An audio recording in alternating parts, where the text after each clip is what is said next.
जय हिंद। कैसे आप सभी? आई होप अच्छे होंगे। हम बात करने वाले हैं ईएमआरएस एग्ज़ाम की राष्ट्रीय शिक्षा नीति 2020, जिसे हम बोलते हैं आपका नेशनल एजुकेशन पॉलिसी एनईपी। हमने इसके 20 क्वेश्चन जो है पिछले वाले वीडियो में कवर कर लिया था, 2 वीडियो में 10-10 के पेयर में। आज हम जो है आपका अगला 20 क्वेश्चन के ऊपर बात करने वाले हैं। और जिस बुक से हम ये बात कर रहे हैं वो बुक का नाम है यूथ पब्लिकेशन। काफ़ी अच्छी बुक है। तो चलिए हम आगे नेक्स्ट 10 क्वेश्चन की चर्चा कर लेते हैं। तो हमारा जो कल तक यहाँ तक हो गया था आपका 20 क्वेश्चन तक, आज हम 21 नंबर से आगे बात करने वाले हैं।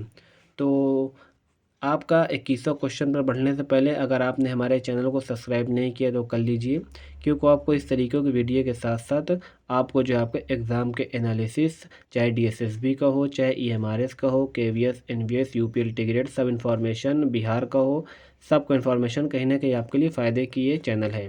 तो तब तक के लिए हमारे चैनल को सब्सक्राइब कर लीजिए, ठीक है। तो 21 नंबर का क्वेश्चन क्या कह रहा है कि जो राष्ट्रीय शिक्षा नीति 2020 में किस वर्ष तक प्राथमिक विद्यालयों में बुनियादी साक्षरता और संख्या ज्ञान मतलब संख्या का ज्ञान का लक्ष्य प्राप्त करने का प्रस्ताव था। ये है 2025, मतलब 2020 में बना था, तो 2025 से ये लक्ष्य रखा गया था कि बच्चों में बुनियादी जो साक्षरता आता है ना, मतलब पढ़ना लिखना, और साथ साथ जो संख्या का ज्ञान है, मतलब बच्चा संख्या को पहचानना सीख जाए, तो ये इसकी बात करता है। जैसे राष्ट्रीय शिक्षा नीति 2020 में वर्ष 2025 तक प्राथमिक विद्यालय में बुनियादी साक्षरता और संख्या ज्ञान का लक्ष्य प्राप्त करने का प्रस्ताव दिया गया है, जिसमें कक्षा 3 के बच्चे हेतु आधारभूत कौशल सुनिश्चित किया जाएगा। कितने कक्षा? 3 कक्षा तक। किसका ज्ञान? लिखना पढ़ना और संख्या का ज्ञान, ठीक है। आगे हम बात कर लेते हैं। आपका ये क्वेश्चन पूछा है कि राष्ट्रीय शिक्षा नीति 2020 के अनुसार सामाजिक आर्थिक रूप से उपेक्षित जनसंख्या वाले क्षेत्र में निर्धारित शिक्षक शिष्य अनुपात पीटीआर, मतलब एक शिक्षक जो है कितने बच्चों को पढ़ाएगा, तो जो है 25:1 होना चाहिए, ये दिया हुआ है। मतलब एक शिक्षक जो है आपका 25 बच्चों को क्या करेगा? पढ़ाएगा। तो 25 बच्चों पर एक शिक्षक, इसकी बात करता है। तो ये केवीएस पीआरटी का क्वेश्चन है, ठीक है। तो राष्ट्रीय शिक्षा नीति 2020 के अनुसार सामाजिक आर्थिक रूप से उपेक्षित जनसंख्या वाले क्षेत्रों में निर्धारित शिष्य शिक्षक अनुपात 25:1 होंगे, मतलब जिसमें प्रत्येक 25 छात्र एक शिक्षक नियुक्त किया जाएगा। देखिए, आप इतना क्वेश्चन देख रहे होंगे, आपका केवीएस वगैरह का आपको देखने को मिल रहा है, तो आप सोच रहे होंगे कि यार इसमें ईएमआरएस के एग्ज़ाम को तो दिया नहीं है। तो मैं आपको बता दें, ईएमआरएस का पहले पैटर्न कुछ और था। उसमें पहले मात्र जो आपके क्या नाम है टीचिंग एप्टीट्यूड आते थे ना, उसमें एनईपी 2020 10 नंबर का नहीं जुड़ा हुआ था। जो भी आता था कहीं से 1-2 नंबर का आ जाता था, लेकिन इस बार पूरे 10 नंबर के जुड़े हुए हैं। तो आपको क्या नाम है, तो पिछले पहले तो था नहीं, तो इतना ही हमारे से आपको देखने को नहीं मिलेगा। तो आपको ये सब पढ़ के जाना है, आपका कॉन्सेप्ट इसी से ही क्लियर होगा। तो अगला क्वेश्चन आपका 23 नंबर का, जो कि आज का तीसरा क्वेश्चन है कि एनईपी 2020 में मुख्यतः किस बात पर बल दिया गया है। तो वो बल दिया गया आपका बुनियादी साक्षरता और व्याख्यान। जैसा कि हमने बताया कि 2025 तक लक्ष्य ये रखा गया था कि जो हमारा कक्षा 3 तक का बच्चा है ना, बुनियादी साक्षरता मतलब पढ़ना और लिखना जान जाए और संख्या का ज्ञान जाग जाए, ठीक है ना। और आगे क्या बोल रहा है आपका, राष्ट्रीय शिक्षा नीति 2020 से कुछ प्रमुख बिंदु निम्नलिखित हैं। देखिए, ये इंपॉर्टेंट लाइन है क्योंकि इससे आपको क्वेश्चन बन सकते हैं। पहला तो ये है कि नई शिक्षा नीति क्या थी? 5 3+3+4। 5 का मतलब ये होता है कि 3 वर्ष आंगनबाड़ी और 2 वर्ष आपका कक्षा 1 और 2। फिर आपका 3 वर्ष क्या होता है? आपका 3 4 5।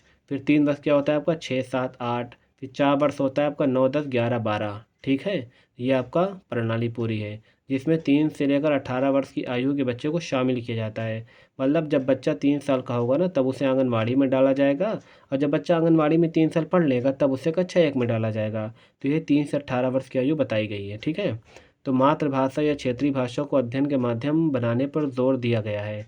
मातृभाषा मतलब ये होता है ना कि जैसे जो हम लोग की लोकल लैंग्वेज होती है। जैसे हम जाएंगे बिहार में, बहुत सी जगह पे भोजपुरी चलती है, तो वहाँ पे भोजपुरी उसकी लोकल लैंग्वेज है। हम लोग क्या है, जिस लैंग्वेज हम लोग बात करते हैं ना हमारे आस पड़ोस में, वो हमारी लोकल लैंग्वेज होती है।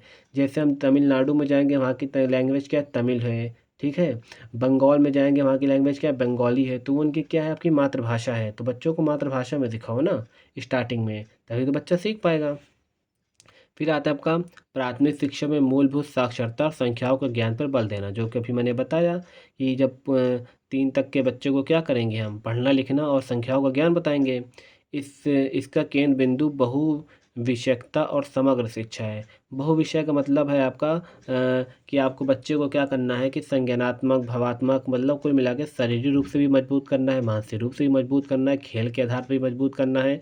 अब ये नहीं कि किताबें में पढ़े हो, तो ऐसा नहीं होता, ठीक है। समग्र शिक्षा मतलब सभी क्षेत्र में शिक्षा। अब बात कर लेते हैं 24 नंबर का जो क्वेश्चन क्या बोल रहा है कि राष्ट्रीय शिक्षा नीति 2020 के अनुसार ECCE से क्या अभिप्राय है, ठीक है ना। ECC का मतलब यहाँ पे ये बताया गया है कि ECC का मतलब यहाँ पे ये नहीं बताया गया कि जो हम लोग ECC करते हैं कि भाई 2 साल की ECC कर ली, हमें कुछ फ़ायदा हुआ नुकसान हुआ। यहाँ पे ECC का मतलब ये बताया गया है कि early child care and education. Early child मतलब जो स्टार्टिंग में आंगनवाड़ी बच्चे पढ़ते हैं ना, वही अर्ली चाइल्ड होता है। तो इसका जो राइट आंसर हो जाएगा यही होगा, early child care and education ECC का फुल फॉर्म होता है, ठीक है।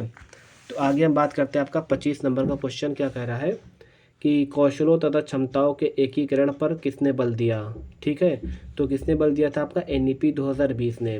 केंद्र सरकार ने राष्ट्रीय शिक्षा नीति 2020 को मंजूरी दी थी। कब दी थी, 29 जुलाई 2020 को ये लागू हुआ था, ठीक है। 34 वर्षीय राष्ट्रीय शिक्षा नीति 1986 को प्रतिस्थापित करेगी।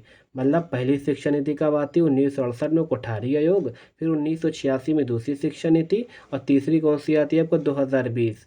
1986 के बाद जब 2020 आई तो इसमें कितना समय था, 34 वर्ष था। किसका ये स्थान लेती है, 1986 का, ठीक है। NEP में शिक्षा की पहुंच, समानता, गुणवत्ता, वहनी शिक्षा, उत्तरदायित्व जैसे मुद्दों पर विशेष ध्यान तथा अनिवार्य विषय कौशल पर क्षमताओं के एकीकरण में बल दिया गया है। और एक चीज़ इसमें इंपॉर्टेंट ये भी है ना, डॉक्टर कस्तूरी रंगन, इसके कौन थे, किसकी सिफारिश पर NEP 2020 को लाया गया था, डॉक्टर कस्तूरी रंगन, जो कि इसरो के प्रमुख थे, ठीक है। आगे हम बात कर लेते हैं 26वें नंबर का क्वेश्चन क्या कह रहा है कि पूर्व बाल अवस्था देखभाल, वही हम आंगनवाड़ी के बारे में बात कर रहे हैं, ECC के बारे में, अर्ली चाइल्ड के बारे में, ठीक है। और शिक्षा हेतु राष्ट्रीय पाठचर्या और शिक्षण शास्त्रीय ढांचा बनाने की जिम्मेदारी किसे दी गई है, NCERT को। ये किसको दी गई आपका, NCERT को, नेशनल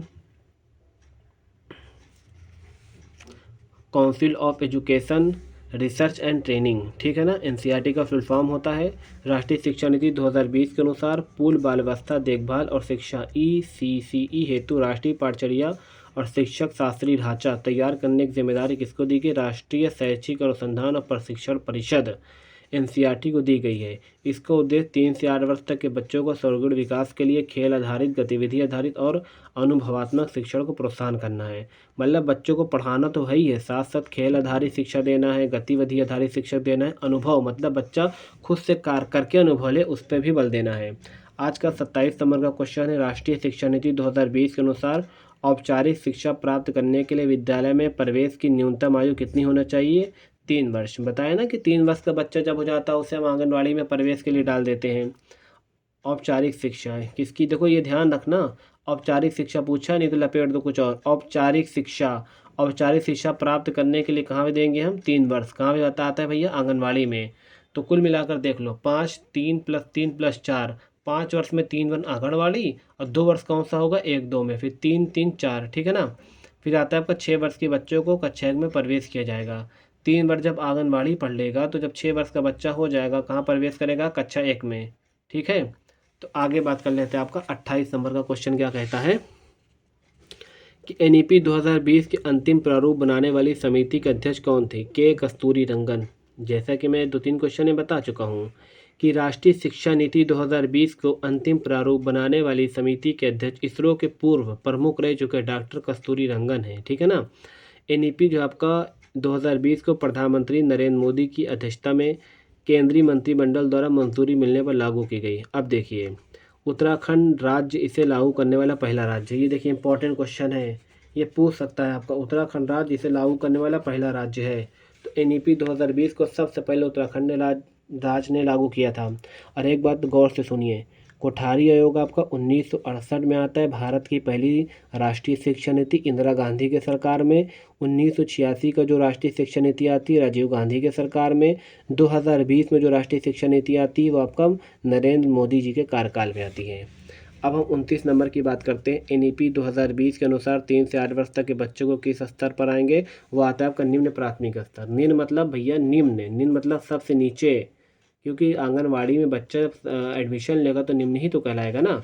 तो देख लो फिर से इसमें, राष्ट्रीय शिक्षा नीति 2020 वर्तमान सक्रिय 10+2 के शैक्षिक मॉडल के स्थान पर मतलब पहले 10+2 था, उसको हटा के किसके स्थान लिया आपने? 5 3 3 4 प्रणाली पर आधारित विभाजित करने की बात की गई है। NEP 2020 के अनुसार 3 से 8 वर्ष तक के बच्चे निम्न प्राथमिक स्तर में आएंगे। अब निम्न मतलब यही होता है ना, जो सबसे नीचा हो। तो भैया जब 3 साल का बच्चा एडमिशन हो लेगा तो सबसे नीचे ही तो होगा ना।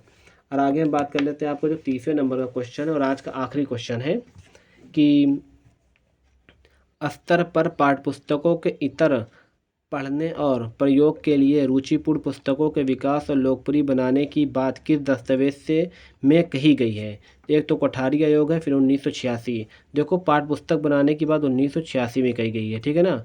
देख लो इसमें रुचिपूर्ण पाठ्य पुस्तक के विकास मतलब ऐसा पाठ्य पुस्तक बनाओ जिसमें चित्र वगैरह हो, बच्चों उसमें रुचि से पढ़े। वो किसकी बात करता है? वो बात करता है आपका राष्ट्रीय शिक्षा नीति 1986। देख लो इसका थोड़ा सा एक्सप्लेनेशन देख लेते हैं। राष्ट्रीय शिक्षा नीति 1986 का उद्देश्य असमानताओं को दूर करना, विशेष रूप से भारतीय महिलाओं, अनुसूचित जनजातियों और अनुसूचित जाति समुदाय के लिए शैक्षिक अवसर की बराबरी करने पर जोर देना है। इसमें पहली बात तो इस पर जोर दिया गया था जो अनुसूचित जनजाति हैं, महिलाएं हैं, उन सबको बराबर की शिक्षा दी जाएगी। किसमें? 1986। और पाठ्य पुस्तक को इस मतलब इतना बढ़िया बना दो कि बच्चा रुचिपूर्ण पढ़े, उसमें चित्र वित्र का प्रयोग कर दो, बच्चा रुचि से पढ़े। किसमें बात की गई थी? 1986 में। ठीक है। हालांकि हम आज जितने क्वेश्चन करेंगे, चलिए एक और देख लेते हैं। परख का संबंध किससे है? परख क्या होता है ना? राष्ट्रीय मूल्यांकन परीक्षण। ये इंपॉर्टेंट क्वेश्चन है, ठीक है। हम कल इसके बारे में चर्चा करेंगे, परख के बारे में बहुत बेहतरीन तरीके से, क्योंकि हमने कई मॉक वगैरह लगाए हैं तो उसमें ये क्वेश्चन देखने को मिले हैं परख वाला। आज के लिए इतना ही। तब तक के लिए हमारे चैनल को लाइक और सब्सक्राइब कीजिए, क्योंकि इसमें आपको हम कंप्यूटर वगैरह का जो फुल फॉर्म वगैरह है वो भी पूरी तरीके से देने वाले हैं। तब तक के लिए जय हिंद, धन्यवाद।